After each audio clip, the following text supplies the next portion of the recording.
You guys, it is your girl Pretty Girl Peeps, and I am back. I know it's been a while, so I just want to say sorry, my bad. I'm gonna do better next time. I'm gonna work on it. I'm gonna make sure to hit you guys with some continuous videos. My bad. You guys all day. I just want to go through the really important parts. So if there's something that I didn't talk about that you kind of want to know about, just comment below. Please make sure to hit the subscribe button so that you don't miss a video, because I promise I'm going to be more consistent with my content. I promise I am. So to just get started, I will just pretty much talk about why I went on a hiatus. So pretty much life got crazy. Planning your own wedding takes a lot of time. Working full time takes a lot of time. Also just went through a lot of personal struggles, like my car wound up breaking down. Just a lot of other things wound up happening in the midst of me trying to plan the wedding. So that's kind of why I just didn't have the time to record. It's not that I didn't want to. It was just like trying to find time. It was like trying to find a needle in a haystack, to be honest. So yeah, that was one thing, just planning it and just trying to keep up with everything else I had going on, trying to keep up with the social life, trying to maintain my actual relationship so that when we got married, we have a relationship to stand on versus just, a wedding. So that was really important to me. We also were going to a lot of other people's weddings. So Saturdays were normally like a good day for me to record, but I mean, almost every Saturday we were at somebody's birthday, wedding. We were at something like almost every single week. I kid you not. So like I said, I'm just going to go ahead and kind of breeze through a lot of the last minute things that we worked on. So one of the last minute things that I enjoyed doing was creating our invitations. Husband had the great idea to tie ribbons around them to give them a nice added touch, which everyone talked about. And no, we didn't get them made. I made them myself. Some of my bridesmaids, some of my girls came over. They helped me assemble them. We sent them out. Another thing that most people neglect with weddings is postage. So make sure you add that into your budget, because sending things out is going to cost. Also, like, we got labels made so we wouldn't have to hand type our address on everything, and then so we could just self-address a lot of those invitations as we sent them out. So speaking of invitations leads me to the next thing, which was my personal least favorite part of the wedding, which is crazy because I'm such a people person. But I did not like the RSVP portion of the wedding planning. I think that's when I was just really over it, to be honest. Just a lot of people not wanting to RSVP, not RSVPing on time. And we gave people a really long time, and I get it, but it was just really frustrating. I don't really have tips for it because I thought us giving people like a month and a half will give people enough time to take care of it. I did like the online portion because then I immediately could see who RSVP'd, and Wedding Wire actually kept a tab of that.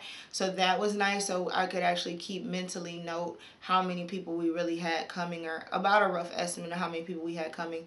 Because honestly, not everybody showed up, but then we had a couple of extra people come. So that kind of worked out. Another thing was my husband had the great idea, because we kind of know how people get down. Instead of RSVPing for the number of people we got, we actually deducted that by 10. So we came out for the win. So that's what I'm going to say in regards to RSVPing. Another big thing is you can't please everybody. We had people mad about a little bit of everything. So, I mean, it is what it is. I mean, I'm sorry people's feelings were hurt. But at the end of the day, that was not my favorite part of the process. Making the seating chart. That's something I actually liked, and a lot of people told me they did like where they were sitting and who they were sitting by.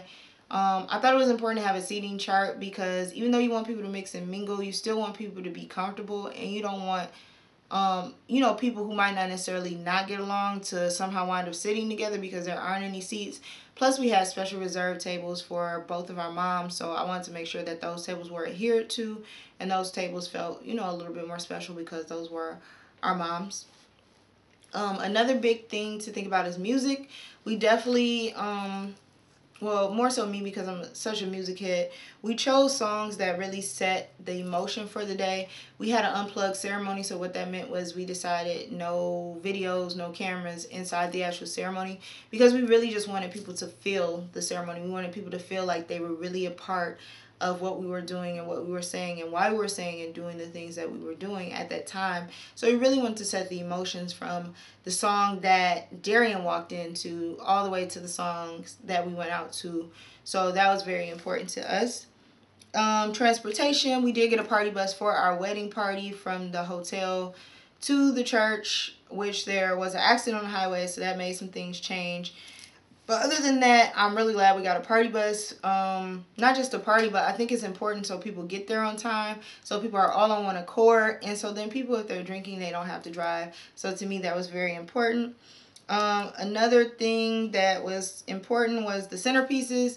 I did do them myself. To do those, I used the wine bottles. So our colors were sage, gold, and cream. Thing was making sure we had those final vendor meetings. Those were so essential, simply because we had to make sure we were on the same page with everyone, because you could send someone an email back and forward, but to me, actually sitting down, actually meeting with the person and saying, hey, this is how I want it, is this what you had in mind, being able to illustrate and show pictures, that's another really big thing. Like with the photographer, actually going over some of the poses, going over how he normally works with the day. That was really helpful, because literally every picture we wanted, we haven't gotten them back yet, but you know, I could see him taking the pictures, he was on it. Also with the videographer, it was very important, like, okay, capture this moment, capture that moment. And we really had that together after meeting, and we got a vibe for him, and he got a vibe for us, kind of what type of couple we were, kind of what was important to us for him to capture. Also meeting with the DJ. The DJ is one of my close friends. So we still wanted to meet just to make sure we went over everything. And I'm very organized, detailed bride. So I had a binder, and I had agenda set up, so I had literally every minute, every song, every action, everything tied and put together for when I met with the day of coordinator, and she really appreciated that. Also, when planning your own wedding, I would suggest, if you do nothing but having a day of coordinator, get a day of coordinator. Just because there's so many other little things you should not be concerned about, you should not be thinking about. I also had a lady in waiting, which was one of my younger sorority sisters, and she pretty much just took care of me for the day, made sure I stayed calm, made sure I was on schedule, made sure I got to the church. So her focus wasn't really everybody else and make sure everybody else was on time and on schedule. It was making sure the bride was calm and that I was good. So if you have, you know, someone who you trust, because she also took my phone calls, you know, important phone calls, I think it's really important to have somebody who you know is going to say and do the right things at the right times and make sure you're good for the day. Another thing was gifts. In regards to gifts for my hostesses, I got them all mugs and either a journal or a block so that they could put those in their offices. So that was their gift for them. For the bridesmaids, I wish I had a picture because I feel like I kind of set the bridesmaids out. I made them a bag with their initial on it. I had the program in it. I made them each a personalized wine glass. I have to show pictures of those. I made them each sequin hangers from scratch. I gave them all jewelry holders. Their jewelry was in there. They each had a thank you card. Their shoes. And I feel like I'm leaving something out. But for the most part, that was their gift. Then I helped create the boys' gift based on the idea that my husband had. And I created them shot glasses with each of their nicknames on them. They also had a cigar inside the mason jar. And I also, by hand, made their boutonnieres. My best friend's mom made the bouquet. And she also made the girls' flowers. I loved my bouquet simply because it was so thoughtful. My father passed away 4 years ago. So she made sure to put his picture on the bouquet. For my something old was my grandmother's jewelry. For my something new was my veil. For my something borrowed, I borrowed from my mother-in-law. I borrowed her perfume. And I also borrowed one of my sorority sisters. I borrowed her clutch. And then for something blue, I can't mention one something blue, but the other something blue was the decals on the bottom of my shoe, Mr. and Mrs. So that was kind of how I went with that. So another thing I'll quickly discuss, hair, makeup, making sure you have a schedule, because even though we ran late, I think we would have ran more late had we not had a schedule. Me, I got my hair done outside the hotel, so getting back I ran into a little traffic, so that was a little but everything got done on time. My hair and my makeup were like gorgeous. I felt so gorgeous the entire day, and I was so happy to be marrying the love of my life. I just wanted him to know that I looked good. So then, last thing before I get into the final week, the final wedding events. So the first one, of course, was the bridal shower. My bridesmaids did a great job. I had a Harlem Renaissance themed bridal shower. The food was great. The guests were great. Everybody came in black and white, and I was in green. I really enjoyed my bridal shower. And I'm really glad that I relinquished control because I can be very controlling sometimes. So I'm really glad I did relinquish the control on that. My bachelorette party was super duper fun.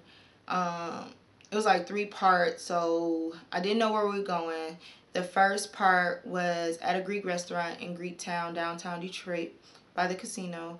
Then next we went to the Lux, which was a bar downtown Detroit. And then after that, of course, we made a couple more stops and we had fun with that. Then the next big wedding event was the rehearsal. I was really glad we had an agenda so we could go over everything and kind of see how the day was going to go. Then the rehearsal dinner, the best man and one of the groomsmen allowed us to have that at their house. So that was really cool. We had a barbecue. Everybody came through. It was just really chill because we knew we had to get up the next day. So the final week. Here's story time. How about both of us got sick the week of the wedding? I finally thought I was feeling better, and then I had to call off work because I just wasn't feeling better, and I just kept thinking like, okay, I'm going to keep self-medicating. I'm going to keep taking everything I can. And it winded up like the day of the wedding, I still had a cold. My girls, my bridesmaids were there for me. They were like, hey, drink some tea, drink some water, drink some lemon, drink some da-da-da-da. I was taking Zicam, I was taking this, I was taking that. And I just could not get better.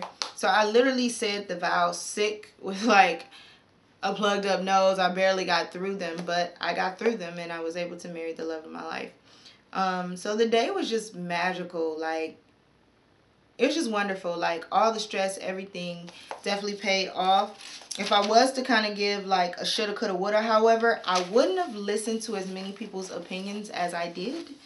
Like, and let them affect me, I guess. Like, you can listen, but I wouldn't have let them affect me because I knew for the budget I had, for the time I had, and for the person I was marrying, I knew I was doing the right thing. But I do think I let people's thoughts and opinions kind of deter me a little bit.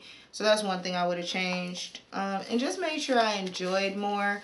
Being controlling, you're kind of like, oh, is this done? Is this done? Is this person happy? Is this person eating? Is this person doing da da da? So then when I finally just enjoyed, I was so happy. And if you have any comments, any questions, any concerns, comment and make sure you subscribe. The next video, like I said, I'll be doing is kind of a month of recap. And then I do have, just to let you guys know, I will have some makeup videos coming, some other topic videos coming. I'll just have a lot more content coming. Now that the wedding is over, I have a lot more spare time to focus on some of my personal goals, personal ambitions, one of which is to come on here and talk to you guys more. So let me know what you thought of the video. Let me know if you have any questions, any concerns, and I will be talking to you soon. Once again, it's your girl, Pretty Girl Peeps.